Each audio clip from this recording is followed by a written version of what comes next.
আর প্রতিনিয়ত এই Facebook YouTube খুললে এই যে সাইবার ক্রাইম যে যে সলভের ব্যাপারে যেসব ভিডিওগুলো আসছে ফিডে, যে একদল উকিলবাবু একদল হচ্ছে পুলিশবাবুরা সব বানাচ্ছে, এগুলো কিছুই না, এগুলো টোটালি হোয়াইট ওয়াশ।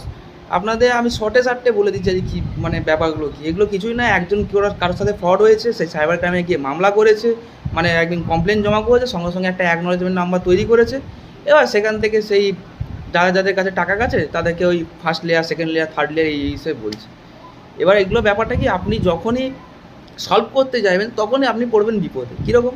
আপনি প্রথমে দেখলেন আপনার ব্যাংকের অ্যাকাউন্ট ফ্রিজ হয়ে গেছে, ফ্রিজ হওয়ার পর আপনি ব্যাংকে চিঠি করলেন, ব্যাংকে চিঠি করার পর যে সাইবার ক্রাইমের থেকে কমপ্লেন হয়েছে সেই সাইবার ক্রাইম চিঠি করলেন, তারপরেও দেখছেন কোনো টাকা বুঝছে না, টাকা মানে আপনার ব্যাংকের অ্যাকাউন্ট খুলছে না। তো এখানে কি, এখানেই হচ্ছে আসল গেমটা কি, এখানে যে অফিসারগুলো থাকে তারা ওই একটু মিষ্টিমুখ করতে যায়।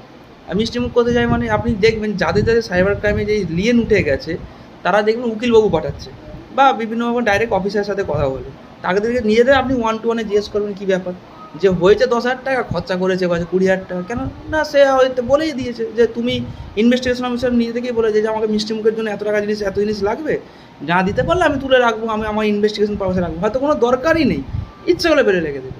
বিশেষ করে আপনি যখন সাউথের দিকে যখন আপনার ওইদিকে হবে তখন তো আরেক গল্প, সেখানে তো আপনার ভাষার সঙ্গে কোনো বুঝবে না, সেই দেখে নেবে যে আপনি এখান থেকে বিলং করছেন, তখন আপনাকে বলবেন ডেকে পাঠিয়ে সেই আপনাকে একই গল্প, যে দিন আমাকে কিছু মিষ্টিমুখ করতে দিন, তাহলে আমি আপনাদের ছেড়ে দেবো। এইগুলো কিছুই নয়, হাজার জনে হাজার ভিডিও দেখেও কিচ্ছু লাভ হবে না। এগুলোর জন্য গভর্নমেন্টকে ইন্টারভেন করতে হবে, না করলে সারা জীবন মানুষ পয়সাতে থাকবে, এই অ্যাকাউন্ট হোল লিয়েন এগুলো হতে থাকবে। ওই 10 জনের মধ্যে 2-3 জনের হচ্ছে লাকিলি যদি কিছুভাবে খুলে যায় তো খুলে যায়, যদি অফিসার ভালো থাকে, এটাও মানতে। যদি ওই কেসের যে থাকে যদি ভালো থাকে তাহলে তুলে দেয়, না হলে বেশিরভাগকে সবাইকে ওই মিষ্টি মুখ দিয়ে বেরোতে হবে, এটা হচ্ছে বাস্তব কথা।